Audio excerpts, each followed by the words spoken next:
Hello दोस्तों, मैं सूरज आप सभी का एसके स्टडी क्लास में स्वागत करता हूं। आज मैं आपके लिए क्लास 11 मैथ का अध्याय 1 जिसका नाम है समुच्चय लेकर आया हूं।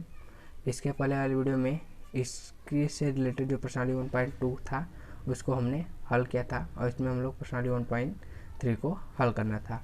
तो दोस्तों, प्रश्नावली 1.3 को हल करने से पहले उसकी कुछ विशेष बेसिक चीज़ें हैं जिसके बारे में आपको जानना ज़रूरी है, ठीक है। तभी आप उसको सवाल को हल कर सकते हैं प्रश्नावली 1.3 के। तो दोस्तों, बिना टाइम वेस्ट किए वीडियो को स्टार्ट करते हैं। तो दोस्तों, आपका पहला इसमें हेडिंग है जो इसके बारे में आपको जानना जरूरी है। तो आपका क्या है? पहला है आपका उप समुच्चय, ठीक, जिसे इंग्लिश में कहते हैं सब सेट्स, ठीक। क्या कहते हैं? सब सेट। तो उप समुच्चय क्या है इसको मैं आपको समझाता हूँ। उसका देखिए उदाहरण है, उदाहरण पढ़ने को मैं आपको एग्जाम्पल देकर इसे अच्छे से समझा दूंगा, ठीक है। तो आपका है इसका परिभाषा कि यदि समुच्चय ए का प्रत्येक अवयव बी का एक अवयव है तो ए बी का उपसमुच्चय कहलाता है, ठीक। आपका क्या कह रहा है कि यदि समुच्चय ए का प्रत्येक अवयव बी का भी एक अवयव है, यानी आपका कहने का मतलब क्या है कि जैसे कि आपका मान लीजिए कि आपका स्कूल हो गया, ठीक। आपके स्कूल में जितने भी छात्र हैं आपके क्लास में, ठीक, आपके क्लास में मान लीजिए 60 छात्र हैं और आपके जो जिसका कोई एक आपका क्या होता है, जो आपके सबसे पहले टीचर आते हैं वही आपके क्लास के क्या होते हैं? हेड होते हैं। आपके क्लास का हेड टीचर होता है वो, ठीक है, जिसके अंडर में आपका क्लास चलता है, ठीक। और लेकिन वो जो क्लास है वो आपके प्रिंसिपल के भी अंडर में आपका क्लास चलता है, ठीक है। तो आपका इसमें क्या हुआ कि जैसे कि आपका मान लीजिए कि आपके क्या हुए, प्रिंसिपल क्या हुए, उनका भी जो आपका मान लीजिए आपके सर हैं जिनका अंडर में स्कूल चलता है, ठीक, प्रिंसिपल की बात मैं नहीं कर रहा हूँ, ठीक। तो उनके अंडर में आपका क्लास चल रहा है, लेकिन और भी किसके अंडर में चल रहा है? आपके पूरा प्रिंसिपल, यानी जो प्रिंसिपल है प्रिंसिपल के अंडर में एक ही क्लास नहीं बल्कि सारे क्लास चल रही हैं, ठीक है। जितने तक आपका स्कूल होगा क्लास होंगे, ठीक, उतने सारे स्कूल चल रहे हैं, मतलब उतने क्लास चल रहे हैं। लेकिन एक आपका भी एक स्कूल है, आपका भी एक क्लास है जो कि उनके अंडर में चल रहा है। तो मान लीजिए कि आपके प्रिंसिपल क्या हुए, आपका प्रिंसिपल क्या हुआ? बी, ठीक। बी यानी उनके अंडर में तो सारे चल रहे हैं, ठीक, यानी कि बी का भी एक अवयव है, ठीक। यानी ए, मान लीजिए कि आपके स्कूल का क्या हुआ, आपका स्कूल नहीं, सॉरी, आपका क्लास क्या हुआ? ए में मान लीजिए कितने एग्जाम मतलब कि स्टूडेंट है कुल 60, ठीक है, ठीक। और बी में कितने हैं, यानी प्रिंसिपल के आपके पूरे प्रिंसिपल के अंदर कितने हैं? पूरा आपके मान लीजिए कि आपका जितने भी हो दो, मान लीजिए 2000, ठीक है। ये आपके स्कूल के प्रिंसिपल के अंदर में कितने हैं? 2000। और आपके क्लास में कितने हैं? 60, यानी 60 भी क्या है इसमें शामिल है। आपके प्रिंसिपल के अंदर भी आपका भी क्लास अंडर में आपके चलता है ना। तो वही आपका कह रहा है कि ए आपका मान लीजिए ये हो गया यानी 60। तो ए का प्रत्येक अवयव बी का भी एक अवयव है, यानी अगर इसमें देखा जाए तो 60 स्टूडेंट आप लोग भी इनमें शामिल हैं, ठीक है। शामिल होंगे कि नहीं तभी तो आपका पूरा मान लीजिए 2000 होगा, ठीक। तो आपका 200 लिखा गया तो उसके सॉरी, और यहाँ आपका 2000 होगा, ठीक। तो आप लोग को मिला करके इनके कितने हुए? प्रिंसिपल जी के अंडर कुल कितने लगे होंगे तब? आपका 2000। लेकिन आपके क्लास टीचर जो क्लास टीचर हैं, ठीक ठीक, उनके अंदर में कितने हैं? 60। तो वही कह रहा है आपका कि यदि समुच्चय ए का प्रत्येक अवयव, समुच्चय ए, मान लीजिए समुच्चय ए हो गया, अब कितने? 60 का प्रत्येक अवयव यानी जितने भी छात्र हैं, यानी 60 छात्र हैं, ठीक। बी का एक अवयव है, यानी आपके प्रिंसिपल के अंदर कुल कितने हैं? 2000 हैं, उनमें भी आप लोग क्या है? शामिल है, ठीक। तो आपका क्या हुआ? वो आपका उप समुच्चय हुआ, ठीक है। जब आपका मतलब कि इसमें का पूरा अवयव अगर इसमें शामिल होगा तभी आपका क्या होगा? उप समुच्चय होगा। अगर नहीं शामिल है, यानी एक अवयव केवल शामिल है और एक नहीं, और सब नहीं है आपके क्लास के, तो ये आपका उप समुच्चय नहीं होगा, ठीक है। तो वही यहाँ आपको जैसे लिखा है कि ए बराबर बी, यानी कि ए के जितने भी छात्र हैं वो बी में शामिल होना चाहिए और बी में होने चाहिए, ठीक। ये आपका क्या है? ये आपका जो है ये उप समुच्चय का चिन्ह है, ठीक। तो यहाँ आपको इसे दर्शाएंगे कैसे, जैसे कि कहा हमने क्या कि ए का प्रत्येक अवयव बी में बी का भी एक अवयव है, ठीक। तो ए का प्रत्येक अवयव यानी ए सबसेट बी, ठीक। ए क्या है? बी का सबसेट है, क्योंकि बी में ए शामिल है। तो आपका क्या हुआ? ए सबसेट बी, जिसे मान लें हम ऐसे दर्शा दिए हैं, ठीक। सबसेट का चिन्ह यह है, ऐसे कर देंगे तो आपका इसमें शामिल है। अगर शामिल नहीं है जैसे आप सिंपली से ऐसे काट देंगे, तिरछे वेरीफाई कर देंगे तो आपको क्या होगा, इसमें शामिल नहीं है। ठीक है दोस्तों, यही था आपका उपसमुच्चय। यानी चलिए आपको उदाहरण देकर और समझाते हैं। और देखिए यहाँ थोड़ा सा आगे है कि यदि ए सबसेट बी, यानी ए क्या है, ए आपका बी में शामिल है, ठीक, और ए बराबर मतलब कि A does not equal B, A B के बराबर नहीं है, तो बी ए का अधिक समुच्चय कहलाता है। यानी कहने का क्या मतलब है इसका, कि जैसे कि हमने यहाँ बताया था कि 60 के 60 क्या है, शामिल है, 60 के 60 आपके क्या है, शामिल है, तो वो आपका क्या हुआ, आपका क्या हुआ, उपसमुच्चय। लेकिन अगर यह उसमें का कोई एक अवयव शामिल है, पूरे मतलब कि शामिल नहीं है, तो आपका क्या हुआ, अधिक समुच्चय हुआ। ठीक है, आपका एक शामिल रहेगा तो यानी 60 में आपका एक ही केवल इसमें शामिल है और सब नहीं है, तो आपका क्या होगा, यह आपका उपसमुच्चय होगा। लेकिन उस मतलब कि आपका उपसमुच्चय नहीं होगा, वो आपका अधिक समुच्चय होगा। और जो शामिल अगर पूरा शामिल है तो आपका क्या होगा, उपसमुच्चय। ठीक है, तो ए बी का उचित समुच्चय कहलाता है, उचित सेट कहलाता है, समुच्चय कहलाता है। यानी कि आपका जब एक अवयव पूरा बराबर नहीं है, ए बी बराबर नहीं है, तो आपका क्या कहलाता है, उचित सेट। ठीक, उम्मीद है कि आपको समझ में आ जाए हो गया होगा, समझ में आ गया होगा। और भी आपको एग्जाम्पल पर हम दे करके समझा देंगे। और देखिए एग्जाम्पल यह है, हमने लिया है कि ए मान लीजिए एक बराबर है आपका 1 3 5 7, ये सभी आप दिख रहे हैं क्या, यह क्या है, एक विषम संख्या है। ठीक, और यहाँ आपका बी में क्या दिया है कि एक्स एक्स यानी एक्स क्या है, इसको अवयव माना गया है, 8 से कम एक विषम संख्या, 8 से कम एक विषम संख्या है ही, आपको तो दिखाई दे रहा होगा। तो आपका क्या हुआ, यह इतने जितने भी अवयव हैं 8 से कम में क्या है, शामिल है। यानी 8 से कम तक की अगर संख्या है आप लिखेंगे तो उसमें आपका 1 2 3 4 5 6 7 8 तक 7 तक जाएगा। ठीक, लेकिन उसमें क्या है, ए भी शामिल है और उसमें अलग भी कुछ संख्या है, तो आपका पूरा संख्या शामिल है, तो आपको क्या हुआ, उपसमुच्चय हुआ। ठीक है, अब आपको समझ में आ गया। अगर नहीं सुना है तो मान लीजिए आप एक और उदाहरण देख लीजिए। जैसे कि आपका अब जिस राज्य में रहते हैं वह राज्य किसी एक व्यक्ति के अंडर में काम करता है। जैसे कि आपकी मान लीजिए क्या है, मुख्यमंत्री, मुख्यमंत्री के अंडर में आपका राज्य काम करता है। ठीक, उन्हीं के इशारे मतलब कि जो कहते हैं आदेश लागू करते हैं, आपके इसी राज्य में काम करता है। लेकिन जो आपके प्रधानमंत्री हैं वो जो नियम निकालते हैं वो सभी लोगों के लिए काम करता है, तो आपको भी लाभ मिलेगा। लेकिन जो पीएम निकालेंगे, आपके प्रधानमंत्री निकालेंगे, वह आपका इसमें भी काम करेगा और सब दूसरे राज्य में भी काम करेगा। तो आपका क्या हुआ, आपका पीएम मान लीजिए क्या है, पीएम का क्या हुआ, बी, पी के अंडर में सभी हैं। ठीक, और ये क्या हुआ, आपके मुख्यमंत्री। ठीक, उनके अंडर में यह है, मतलब कि उनके अंडर में आपका राज्य हुआ। ठीक, और लेकिन ए भी किसके अंडर में है, आपका यह राज्य भी पीएम के अंडर में है, तो आपका क्या हुआ, यह उपसमुच्चय हुआ। तो दोस्तों उम्मीद है कि आपको यह अब समझ में आ गया होगा। तो चलिए अगला देख लेते हैं कि अगला क्या है।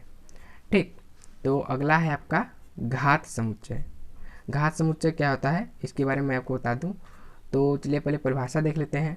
ठीक, तो आपका परिभाषा है कि समुच्चय ए के सभी उपसंग्रहों को ए का घात समुच्चय कहते हैं। यानी कि अब उपसंग्रहों का क्या मतलब है, यानी इसके जितने भी मतलब कि जैसे कि आपका ए क्या है, ए कितने क्या है, अवयव है। ठीक, इस सभी का अगर आप उपसमुच्चय जैसे कि निकालते हैं तो ए का मान लीजिए कि आपका क्या है, उदाहरण के तौर पे मैं आपको समझा देता हूँ। जैसे कि आपका हुआ, उदाहरण के तौर पे मान लीजिए कि यह आपका ए है।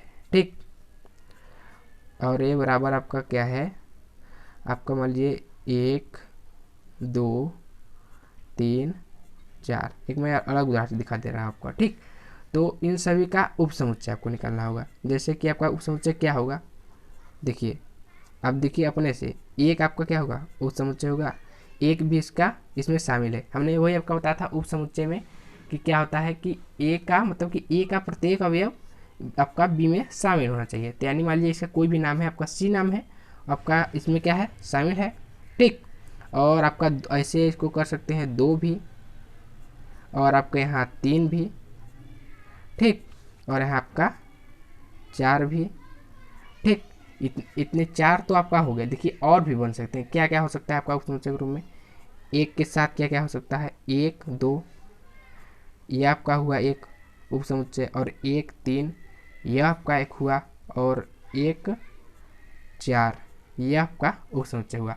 अब आप ए नहीं लिख सकते कि 2 1 2 3 2 3 आप लिख सकते हैं, लेकिन आप 2 1 3 1 ये नहीं लिख सकते, क्योंकि ऑलरेडी इस जो समुच्चय होता है उसमें इसका कोई मतलब नहीं होता है। आपका 1 2 हो गया चाहे 2 1 हो गया, वही आपका सेम है, ठीक है। तो और आप क्या लिख सकते हैं, 2 3 लिख सकते हैं। 2 3 आपका नहीं उसका समुच्चय बना है, तो देखिए आपका यहाँ हो जाएगा 2 3, ठीक। और 2 3 आपका हुआ, और भी आप ऐसे बना सकते हैं। 2 3 हो गया, 2 4 हो जाएगा आपका, 2 4। अब देखिए अब 3 2 आप नहीं लिख सकते हैं, ना ही 3 1 लिख सकते हैं, क्योंकि आपका 1 3 भी हो गया है और 2 3 हो गया। और देखिए अब 3 4 आपका हो सकता है, क्या हुआ 3 4, ठीक है। और लास्ट में आप करेंगे तो आपका 4 तो ऑलरेडी हो चुका है, और लास्ट में आपको क्या बचेगा। अगर एक आपको सभी इसके एक एक अवयव का अगर निकालते गए, देखिए इसमें हमने यहाँ शुरुआती से जैसे कि किया है, और भी आपका बना सकता है। एक में जैसे कि इतना तो आपका हुआ, अब 2 2 अंक का, अब एक में आपका क्या हो सकता है, 1 2 3 हो सकता है, एक समुच्चय और भी बन सकता है। बहुत सारे आप ऐसे ही बना सकते हैं, जैसे कि अभी हमने इतने सारे बनाए हैं, और भी आप बना सकते हैं। जैसे कि एक में 1 2 3, ठीक, और एक में 1 2 3 हो जाएगा, ठीक। और एक में चलिए हम बनाकर पूरा इसका दिखाई देते हैं आपको। तो आपका देखिए 1 2 3 भी इसका क्या है, उप समुच्चय है। और आपका और 2 3 4 भी, 2 3 4 भी एक उप समुच्चय है। यानी देखिए हमने इसमें से सबसे पहले एक एक अवयव यहाँ कम करते गए हैं। देखिए इसमें से 1 कम किए हैं, और यहाँ फिर देखिए यहाँ 2 भी कम किए हैं, ठीक। और इस में तो बनाते गए हैं इसके इतने सारे, और भी आप बना सकते हैं। देखिए आपका और 3 4 तो बन ही गया है, 3 का बन ही गया है, इसका सब बन ही गया है। तो मतलब कि आपका इतने सारे अवयव बन चुके हैं। तो ये आपका क्या हुआ, ये तो इस सभी क्या हुआ, उप समुच्चय हुए, ठीक। लेकिन अब इन्हीं समूह का क्या करा, उप संग्रहों को नहीं, समुच्चय ए के सभी उप संग्रहों को ए का घात करते हैं। यानी जितने भी उप संग्रह, यानी जितने भी आपके उप समुच्चय हैं, इन्हीं को अगर एक में कर दे, इन सभी को एक में आपका ऐसे आपका लगा दे, तो यह सभी क्या हुए, ये सभी का क्या हुआ, घात समुच्चय हो गया, ठीक। यानी पूरे उप संग्रहों को, यानी आपके जितने भी अंक दिए हुए हैं उन्हीं का अगर आप वो कर देते हैं, उप समुच्चय निकाल के, और उन्हीं को एक में कर देते हैं, यानी उनको एक जगह एकत्रित करके एक संग्रह उनका बना देते हैं, एक समुच्चय बना देते हैं एक अलग सा। जैसे कि आपका ये भी इसका क्या हो, ये भी इसके अंदर शामिल है, सभी इसके क्या हुए, ये सभी के क्या है इसके अंदर आपने शामिल कर दिया है, ठीक। तो आपका क्या हुआ, घात समुच्चय हुआ, ठीक है। और लास्ट में आपका जैसे कि आपने इसमें एक एक अंक करते कम कर जाएंगे। जैसे कि आप मान लीजिए 4 कम करेंगे तो आपका ये 3 बनेगा, ठीक। और आप फिर जैसे कि आपका 4 रहने दीजिए, 3 कम कर दीजिए, तो आपका 3 कम कर देंगे तो आपका 1 2 4 बनेगा। जैसे कि हमने आधा ही बनाया, भी बहुत सारे से बन सकते हैं। और जैसे कि आप बनाएंगे यहाँ तो 1 2 4, यह भी आपका एक बन जाएगा। और आप इसमें फिर 2 कम कर देंगे तो 1 3 4 बन जाएगा, ठीक। और फिर उसके बाद 1 कम कर देंगे तो 2 3 4 बन जाएगा, ठीक। ऐसे 1 2 3 और भी बना सकते हैं ऐसे आपका। तो इतने सारे आपके बन जाएंगे, और उन्हीं सभी को आप एक जगह एकत्रित कर देते हैं, तो आपका क्या हुआ, वो एक आपका क्या होगा, घात समुच्चय कहलाएगा। यानी कि समुच्चय ए के सभी उपसंग्रह, समुच्चय ए हुआ यह, ठीक, इनका सभी उपसंग्रह कितने बने, इतने सारे आपके बने हैं। और भी 1 2 2 बन सकते हैं, जिसे हमने लिखा नहीं है, ठीक। आप एक एक का पहले आप एक कम करके बना सकते हैं, एक एक कम अलग करके, फिर एक एक का भी अलग अलग कर सकते हैं। जैसे ये हमने यहाँ बनाया 1 2 3 4, ये भी सभी क्या है, उपसंग्रह हुआ इनका, ठीक है दोस्तों। तो ये आपका क्या हुआ, घात समुच्चय हुआ, ठीक। तो इससे हम कैसे दर्शा सकते हैं, देखिए घात समुच्चय को हम लोग इंग्लिश में कहते हैं पावर सेट, ठीक। तो एक आप यहाँ कर सकते हैं कि यहाँ ये आपका हुआ, और इसे ऐसे करके पी, यानी ए पी का मतलब ए का क्या है, ये आपका पावर सेट है, ठीक। यानी घात समुच्चय है ए का यह, ठीक है। तो इसे हम कैसे दिखाएंगे, मतलब कि जैसे कि कोई आपका ढेर सारी यहाँ संख्याएं दे दी और इनका पूछा कि आप कितने सारे घात समुच्चय निकाल सकते हैं। तो इनको निकालने के लिए आप सिंपली से आपका क्या होगा, देखिए एक मतलब कि आपका वह है, मान लीजिए कि एक तरीके से ट्रिक या फिर जिसके हिसाब से आप निकाल सकते हैं समुच्चय ये कितने हैं। तो जैसे कि आपका P और A, ठीक, और इसके पावर आप क्या है 2 के पावर n क्या है, n है आपका, n आपका ये किताब में दिया हुआ है, ठीक है, ये आपकी बुक में दिया हुआ है। तो आपको मैं समझा दूं कि n क्या है, n है आपका यह समुच्चयों के अवयव, सभी समुच्चय का अवयव ना, नहीं सभी समुच्चय में समुच्चय के अवयव, ठीक, समुच्चय के अवयव, ठीक। यह अब इसका चेक कर सकते हैं कितने सारे बन सकते हैं। तो अब देखिए अगर यहाँ रखेंगे तो 2 के स्थान पे 2 और कितने हैं 4। अब देखिए इसका आप करेंगे तो कितने बनेंगे 2 गुणे 2 गुणे 2 गुणे 2, यानी 2 दूना 4, 4 दूना 8, 8 दूना 16। आपके कुल कितने बनेंगे 16 इसके उपसंग्रह बनेंगे, ठीक, आपका कितने बनेंगे सब 16, ठीक है। तो आप इसे काउंट कर लीजिए, पहले हमने कितना बनाया है अभी कितने सारे बन सकते हैं। देखिए काउंट करने पर आपका 1 2 3 4 5 6 7 8 9 10 11 12 13, 3 अभी छूटा है। 3 आपका कहाँ से छूटा है, देखिए आप यहाँ से हमने यहाँ 13 बनाया है और इसमें हमने क्या क्या कम किया है, 4 कम कर दिए हैं, 4 कम के देखिए बनाए हैं, ठीक, और 1 कम करके बना दिए हैं हमने, और आपका 3 कम करके, अभी 2 कम करके बना सकते हैं, ठीक। और इन सभी को जैसे कि आपका कम करते जाएंगे एक एक संख्या, लास्ट में अगर इन सभी को कम करते हैं तो एक बचता है क्या 0। 0 को हम किससे दिखाते हैं, उसे हम लोग 5 से मतलब कहते हैं कि आपका जब कुछ नहीं बच रहा है तो आपका क्या हुआ 5 हुआ, ठीक। 5 मतलब कि सभी नोट में आप कर लीजिएगा कि सभी उपसंग्रहों का क्या है 5 भी एक क्या है, जैसे कि आपको ढेर सारे देंगे तो आप पूछेगा आप क्वेश्चन कि क्या 5 इनका वह है, इनका मतलब कि पावर सेट है, 5 इनका पावर सेट है कि नहीं है, तो आपका क्या है 5 होता है, ठीक। तो आपका यह हुआ, और एक हमने बताया है ऐसे छूटा है, ठीक। तो आपका कितना हुआ 13 2 15, और एक और भी आपका बन सकता है, ठीक, शायद हमने इसमें छूट गया है तब उसे बना सकते हैं एक एक कम करके। तो आपका हुआ घात समुच्चय, ठीक है दोस्तों। तो दोस्तों अभी हमने 2 ठो हेडिंग के बारे में आपसे बताया है, एक घात समुच्चय और एक आपका सबसेट यानी उप समुच्चय के बारे में हमने आपको समझा दिया है। तो चलिए अब तक के लिए इतना ही, मिलते हैं नेक्स्ट वीडियो में, और उसमें भी हम अभी कुछ 1-2 और हेडिंग है जिसके बारे में आपको बताना हमें ज़रूरी है, हम बता देंगे, तो आपको पर्सनली 1.3 आप अपने से हल कर सकते हैं। तो ठीक है दोस्तों, मिलते हैं नेक्स्ट पार्ट में, ठीक है।